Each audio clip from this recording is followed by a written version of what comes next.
नीरज हातेकर आमचे मित्र आहेत, प्राध्यापक आहेत, ती डेव्हलपमेंट इकॉनॉमिक्समध्येच त्यांचं स्पेशलायझेशन आहे. त्यांनी सांगितल्याप्रमाणे मूलभूत सुविधा पुरवण्यासाठी भारत सरकारची क्षमता खूपच कमी आहे, म्हणजे कमकुवत आहे, वीक आहे. इथे गुंतवणूक तर आवश्यक आहेच, पण एकूण प्रक्रियासुद्धा सुधारायला हवी. तरच शिक्षण, आरोग्य, कायदा, सुव्यवस्था इत्यादी बाबी सुरळीत झाल्या म्हणजे होऊ शकतात. आणि तसं झालं तर अर्थव्यवस्था सुरळीत होते. याची अनेक उदाहरणं आहेत.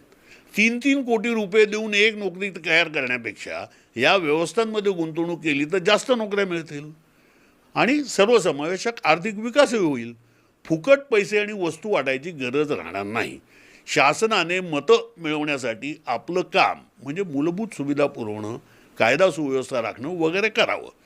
पण सध्या निवडणुकांचा हंगाम सुरू आहे. पत्त्यांमध्ये चॅलेंज नावाचा एक खेळ आहे. तो प्रकार सध्या मुख्यमंत्री आणि दोन्ही